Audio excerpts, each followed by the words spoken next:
Hi everybody, Dacob here. Welcome back to the Fragrant Bunker. Today we're going to do a special list. New Year's Eve is approaching, and so as New Year's Eve approaches, we decide to wear something special for New Year's Eve. But we also have to pick a perfume for New Year's Eve, right?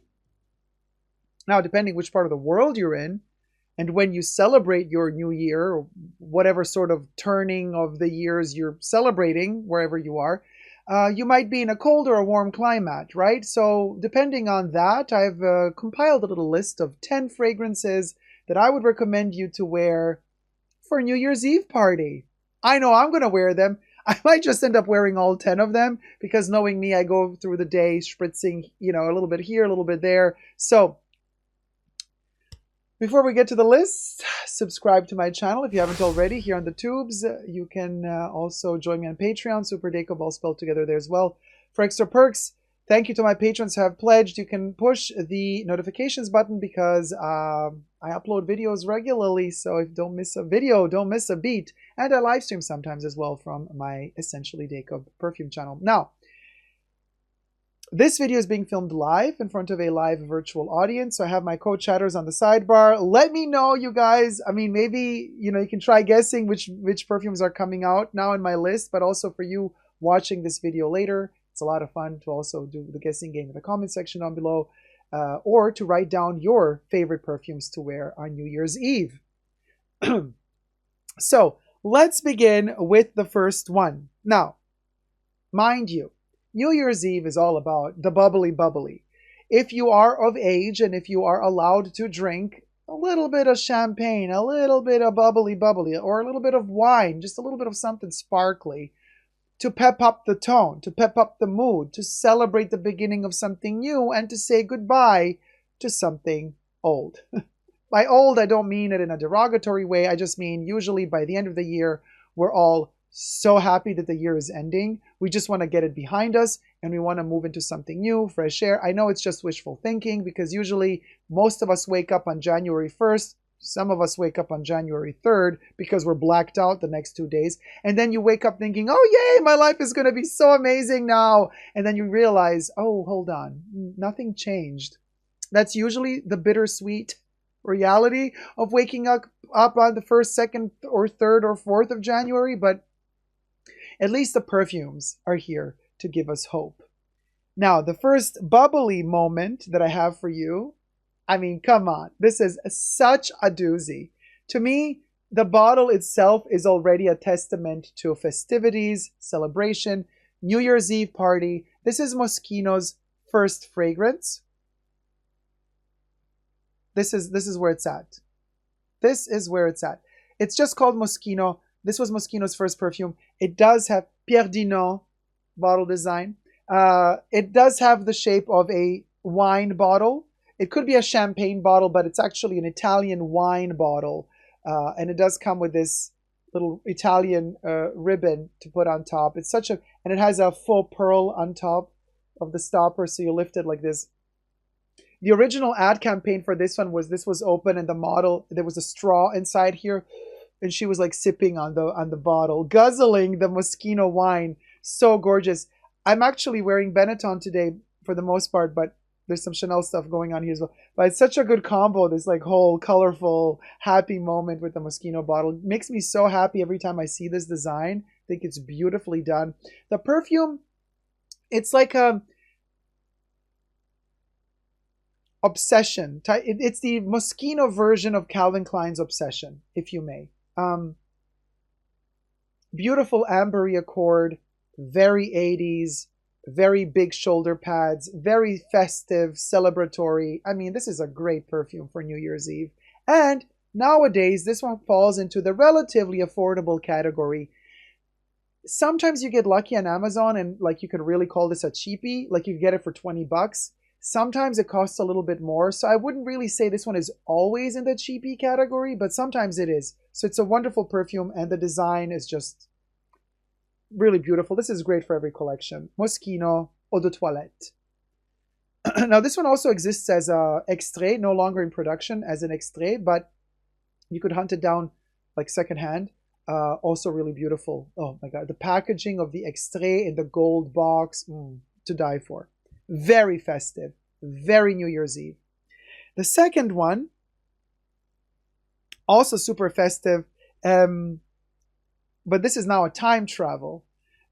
We're going back to the roaring, not 20s, early 30s. Now, I know the 30s are now denominated as the roaring, because that adjective belongs to the 20s. But the early 30s, at least when it comes to Chanel, were quite roaring when she released her first, I have it here, an example, platinum collection. I have a Chanel platinum ring here. And yes, you guessed it, it's the sparkly, bubbly, again, very reminiscent of champagne, aldehydic bomb, which is 1932. I have the eau de toilette version here, but 1932 is available no longer as eau de toilette, but you can get it as an eau de parfum, and you can also get it as a extrait or pure perfume. 1932 is a sparkly, effervescent depiction of diamonds and platinum in perfume form. This is such a vibe for New Year's Eve. Oh my gosh. Caviar, if you're into caviar, you nibble on caviar, you drink champagne, and you wear 1932. Honey, you're living the life. You're living the life. And even if you can't afford the caviar, well, if you can't afford the caviar, you probably can't afford this either. But you could get a sample of this, which Chanel can give you for free. So you can live the ideal, the idea of it, just the dreaminess of it, of just envisioning of being in a black and white movie from the 30s. With the stars sitting on their chaise lounges and just be like, darling, would you pass me the caviar, darling? We're waiting for midnight.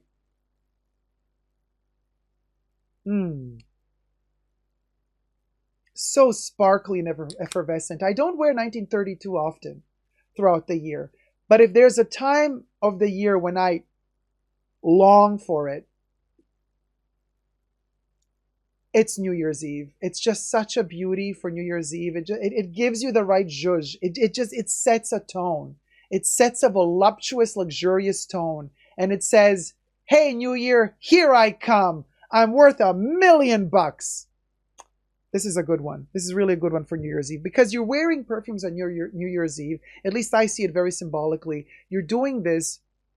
You're wearing them in order to set a tone and an energy, for the future, for what's coming in the new year. So I'm not saying people start writing their lists of things to do in the new year. I'm not saying let's set priorities and tasks and targets. No, I'm not talking about that. I'm talking about it's a vibe. If you begin the new year already under pressure and stress, fearing your lists, your to-do lists, what you want to do better next year, that puts so much pressure on me. I hate doing those lists. Really, that's not me. But if I wear a perfume and an outfit that sets the tone, I'm like, I don't need any lists. I'm already entering this new year like Alexis Carrington, honey. Shoulder pads for the gods, waist cinched. She is in and she is there, and there is no stare that is beyond her. All eyes on her. That's the new year with 1932. That's the tone. And with that tone, think shoulder pads. Think big, darling. Think bold.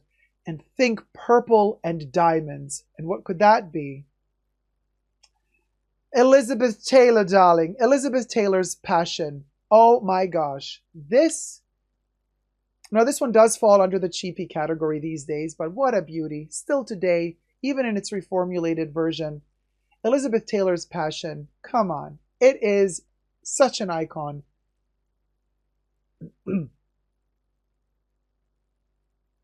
Oh, beautiful powdery color purple, sparkling with diamonds. It's also quite aldehydic. Slightly pissy as well. It has a little bit of indoles in there, but love it. Love it. It's like a skanky type of New Year's Eve where you're kind of a little bit slutty as well. You're mingling and you're flirting with everybody at the party. Some people you know, some people you don't know. But this is a cocotte type of New Year's Eve party, if you know what I mean. It's a beautiful little heat moment. And yes, it does fall under the cheapy category nowadays. So it's still very dreamy, you guys. Elizabeth Taylor is the vibe. New Year's Eve with Elizabeth Taylor and the thought of her mesmerizing purple eyes. It's dreamy, just the right amount, because she's not just a dream. She really existed. And she does allow us to keep dreaming through this perfume that she released in the 80s also. Perfect companion to a New Year's Eve party. But only if you're surrounded by people who are just like you, more flamboyant, more ready to express themselves and celebrate. Because this perfume is very, very intense, you know. If you're going to a really boring New Year's Eve party, well, that's on you, babes. But also, if the people are really boring there, they might be annoyed by this smell, so just bear in mind. But who wants to go to a boring party on New Year's Eve? Girl, like, you got to reevaluate your whole existence if that's the case, right? Next one, depending on if you're in a warmer climate, because, you know, Australia also has New Year's Eve, and Australia's New Year's Eve is in summer. Then I highly recommend to you guys another cheapie, but I love it to bits, Giorgio Beverly Hills. Y'all, Giorgio Beverly Hills. Man, this is like champagne with butter. The more, the better the butter. Giorgio Beverly Hills for a warmer climate New Year's Eve party. It's just elegance, opulence. It's like dreaming of better times. It just makes you so happy. You know how this feels to me? Bear with me. Huge John Hughes fan here. Adore him. In fact, it's the holiday season. It's the colder months that usually make me rewatch his movies. Matter of fact, just a couple of days ago, I rewatched Planes, Trains, and Automobiles with Steve Martin and John Candy. What a wonderful movie, but also happening in winter. It plays in winter. But this one in particular reminds me of the end of The Breakfast Club. Once their dramas have played out, and you have that thin veneer of hope, even though they're all going to go back to their boring lives, you know, the issue, you know there's no future for them. You hope for them, but you know there's no future for them. But that doesn't matter, because they believe that better times are ahead. And that's what I feel when I wear Giorgio for New Year's Eve. I'm like, yeah, the world is falling apart, but we be parting, baby. This thing is, the party is lit, and everything is going to be A-okay. And then 2 days later, you wake up, you're like, oh, okay. Well, maybe not A-okay, but okay. But Giorgio gives me that vibe. Beautiful. Beautiful for a warm climate New Year's Eve. And John Hughes related. Also, Perfume was released in 1981. The 80s were the prime time for John Hughes movies. Next one. A little bit more sophisticated. This is for a dress-up, warm, cozy, with only very, very intimate friends and family, a New Year's Eve party. And that would be...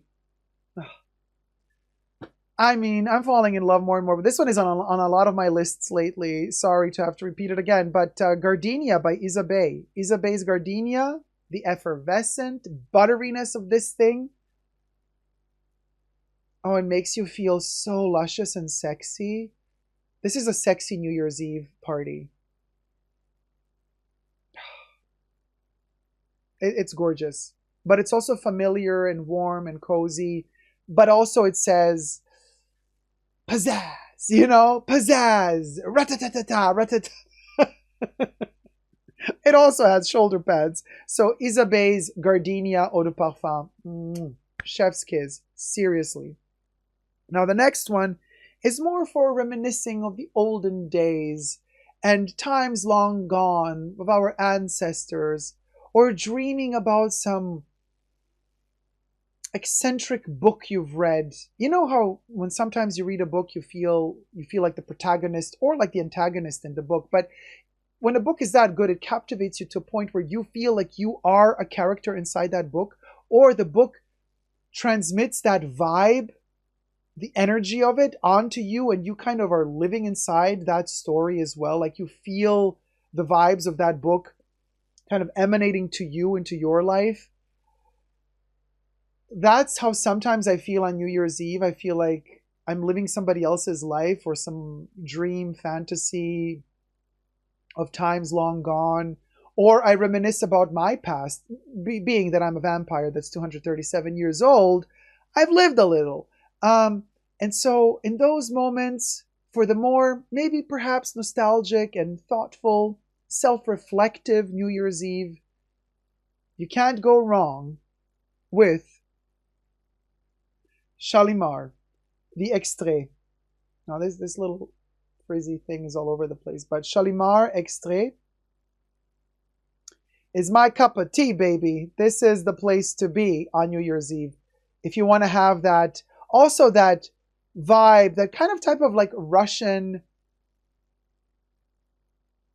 poet's heart, slightly depressed, but with a huge heart. That's Shalimar to me. That's Shalimar, baby, for New Year's Eve. What a beauty, what a beauty. But it's a nostalgic beauty. It's a maybe a more of a solitary type of New Year's Eve. If you're kind of more a solitary person and you want to be alone on New Year's Eve, you would wear Shalimar. Well, I would. Next one is the opposite of that. The next one is Happy Times. Absolutely no depression in sight. No, this New Year's Eve party is about saying, oh my gosh, my year was amazing, and the next one is going to be even better still. Yes, there are those people out there. There are those people that really annoy us because they're always happy and they're always in a good mood and everything is chirpy. They're the typical Rose Nyland of the situation. Remember Rose Nyland, aka Betty White from the Golden Girls? Yes, we've all had that character in our lives. We've all known sooner or later in our lives a Rose Nyland. Rose Nyland has had a wonderful year, and Rose Nyland is celebrating New Year because New Year's Eve means that next year is going to be even better. And I'm not kidding with you. The perfume really describes this, except the perfume, unlike the goody two-shoes that is Rose Nyland, the perfume does not make you like angry in any way. No, the perfume makes you super happy. It doesn't make you annoyed. Oh my gosh, you're always in a good mood. No, the perfume actually helps you stay in a good mood as you're transitioning into the new year on New Year's Eve. And that would be, my dear friends, Gabrielle Extrait / Parfum by Chanel. Not the other concentrations. We're just talking Parfum, which unfortunately Chanel has released in a 35 milliliter bottle only, which makes it a sin of a price, but oh man, this smells of champagne and happy times. Beautiful, beautiful, warm and titillating, sizzling, effervescent, white floral bomb, highly concentrated tuberose, and jasmine and ilang ilang. It is such a beauty. Oh my gosh, this thing could have been released in the 80s. Shoulder pads also up to the sky. Happy, happy, happy times. This perfume says, my year was fabulous, darling. I don't know about you. My year was fabulous. And guess what? Next year is going to be even better. So this is a really optimistic fragrance. It has helped me a lot this year. It was released coincidentally in 2022 in this concentration for the first time. And I adore it. I adore it. It just makes me feel so happy. Strange how I'm not a big fan of the Eau de Parfum and Essence, which are the prior two iterations of this perfume, the other two concentrations. I think Olivier Polge really nailed it with the Parfum. I think like Gabrielle was always meant to be an extrait and not the other concentrations that they made, because the extrait really delivers the heart of this perfume, the DNA, the essence of it, the way it should. It's perfection. It's so sublime. As bad as the other one. And I know a lot of people love the Essence and the Eau de Parfum, and that's fine. If you love them, more power to you. You get to save a lot of money because this little baby is so expensive as opposed to the other concentrations. So if you're more into the other concentrations, more power to you. I just don't like them. They're too metallic to me. This thing, however, oh my God, bliss, bliss, blissfulness and happiness. Happy times for the new year. Now the next one is a type of New Year for the New Year's Eve party for those people that really, really love to savor, but also flavor things. For the person that loves the special one, the extra cognac, the brandy, the 150-year-old brandy, the special flavor, that extra added nuance, the extra zestiness, the extra spiciness, but also the type of person that likes to indulge in certain extremities of flavors, if you may. Also, for the type of person that might also like to, use certain substances to have more fun during festivities. And an extreme type of person is going to really celebrate New Year's Eve perfectly. Also a smoker type with this one. It's unfortunately discontinued, but it is Yves Saint Laurent's Noble Leather.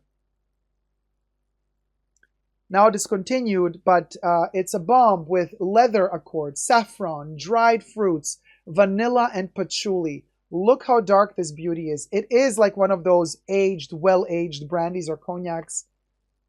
Oh my gosh, this thing. It's alive. Gorgeous, gorgeous. This thing is giving you life. It's intoxicating you in the best of ways. This is the type of perfume you wake up to 3 days after New Year's Eve and you've had a blackout. That type of person, this perfume is for you for New Year's Eve. Like, this is the perfume that's going to guide you through, let's just say, goodbye to sobriety. That's Noble Leather. This thing is that potent. It's that potent and it's that magical, and it's going to make you vibrate throughout New Year's Eve, and you're going to be high as a kite, honey. Oh my gosh. I've said it before. This perfume to me smells of a particular white powder. But how would I know? So anyway, moving on to the next one. Where was I? What? Queen. Okay, here's a sophisticated New Year's Eve fragrance I think is beautiful. If you're a little bit more chic, toned down, but also if you know how to be wild, but you also know when to behave in what way. So this is for a person that knows how to behave appropriately at a New Year's Eve party, but also a person who knows how to bond with nature at the same time. So it's a person that can arrive to the New Year's Eve party with a tuxedo and be like super James Bond style, right? But then after the party starts going, like it's a party in a villa somewhere, I don't know, outside of the city, but it looks still very metropolitan, very bougie. But then as the dinner goes along and, things warm up a little, that same person who came with a super expensive tuxedo looking like James Bond is ready to rip it all off and be naked and run into the forest that's adjacent to the villa and just like live the rest of the night wild. And believe it or not, that particular vibe for a New Year's Eve party, to me, is best represented by the following fragrance. Any guesses? Nobody guessed. And that would be Bois d'Argent, baby, by Christian Dior, Collection Privee. Bois d'Argent is incredible. Incredible. Bois d'Argent came out in the early 2000s as a cologne. Now it's available as an eau de parfum, no longer as a cologne. It's a frosty New Year's Eve party, but with dirty honey. So there's that tuxedo, cool type of person. By the way, it's unisex. I don't know why I'm thinking tuxedo. It can also be for women, so it could also be some lady dressed in a killer cocktail dress, black with a slit on the side all the way up to here. We're talking Angelina Jolie Oscar moment where her leg was poking out, that type of vibe. But then she can rip that dress off and just like run naked into the forest and live out the call of nature.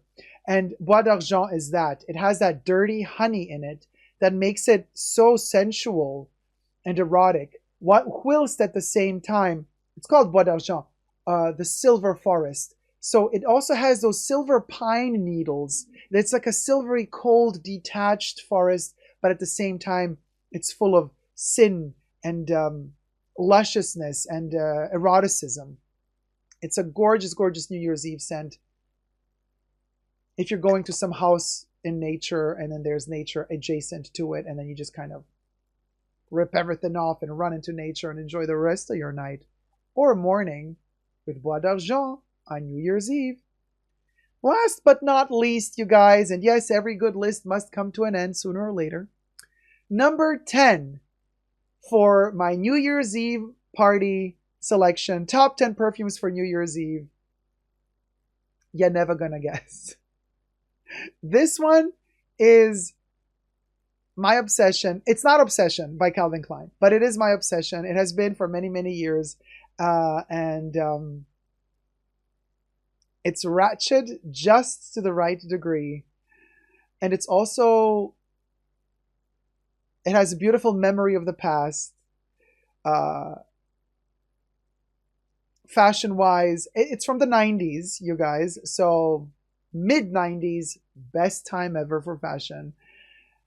And also best time for this particular designer who released this perfume. That would be Jean-Paul Gaultier, baby. And that would be Le Mal. Yeah, yes. Yes. Le Mal. Yes. New Year's Eve. Le Mal. Le Mal. I know. A lot of the perfume snobs out there are going to say, oh my gosh, no, this is like, you know, all the testosterone-driven alpha males, mask for masks, are going to wear this, blah, blah, you know. Yes, it has a bad reputation because the wrong people buy it. I don't care who buys it. I only care how it smells to me. And I do have other size bottles, but I only really enjoy the 75 ml because when this perfume in 1995, when it first came out, it was released as a 75 ml bottle. Now today you could find it as 125 ml, 40 ml, 200 ml bottle. They're like huge. But to me, there's nothing like the 75 ml bottle. The best proportions for the bottle are made in the 75 ml. This is pure 90s magic, okay? This lavender vanilla patchouli concoction. And he has his little choker. You got to pull off his neck and then he can spray away, honey. This thing is sexual, warm, beautiful, detached, but also alluring. You got to know how to dose it. You got to know how to wear it. And when you know how to dose it and wear it, it's magic. It's magical on your skin. And for those people who snob this perfume, you know, because they say, everybody has Le Mal. It's like that same type of person is going to tell you that Louis Vuitton monogram canvas is basic. The only thing basic about that statement is you, honey boo boo cha. It's you. There's nothing basic about this perfume. It is a cologne. I mean, it's an eau de toilette concentration, but it has kind of that nature of a cologne. Minty lavender with vanilla and patchouli. It's cooling, but it's warm. It's attractive, but it also attracts. It sends out, but it also takes. Beauty. It's a beauty of a perfume. And it is so easygoing, but sophisticated at the same time. It's Gaultier at his best. Now, Francis Kurkdjian designed this one, not the bottle, but the perfume. It was allegedly his first fragrance ever when he was the tender age of 20-something, I think 25 years old, when he created Le Mal. Now, we know that Francis Kurkdjian has since had a wonderful career as a perfumer, has created some other really famous fragrances, like, for example, Green Tea by Elizabeth Arden. Not necessarily something you would think he would have made, but yeah, Francis Kurkdjian created Green Tea, another bestseller. He also made Eau Noire for Dior. Yes, he also made Baccarat Rouge, but not a fan. But what I'm trying to say here is sometimes, I'm going out on a limb here. I'm going out on a limb. Sometimes your first creation is your best. I have the feeling Francis Kurkdjian, his entire career, has been literally creating different facets of Le Mal. His forte is lavender. Okay. Best lavender out there. The combination of warm and cold in here is with the mint and the patchouli and the vanilla. Oh my God. But think about it. What is Eau Noire? It's a more woody version of Le Mal. I mean, it's another lavender, yes, with licorice, no mint. It does have immortelle, but it is his signature. Like every artist has their signature. You recognize it immediately. I'm like Francis Kurjan has been spending his whole career trying to live up to Le Mal, his first creation, which also happens to be his masterpiece. Not the only one, not his only masterpiece, but he's been kind of trying to live up to this one. Like, way to go. Now, it's a great thing to peak already at such a young age, but it's also a burden to peak at such a young age. What can you do after that? How can you outdo yourself? Just saying, this to me is the best Francis Kurjan perfume. Just saying. Oh, Jesus says, layering Le Mal with Eau Noire. Interesting. Why not? At the end of the day, why not? They are sisters, after all. So, there will be a proper review of Le Mal. I've been waiting and waiting so many years. This has been brewing and brewing. There's still no review of Le Mal on my channel. But it's coming. But it's coming. Thank you guys so much for watching. I hope you've enjoyed this list. Let me know your top 10 perfumes for New Year's Eve festivities in the comment section down below. And until next time, never forget to never give up on love and subscribe.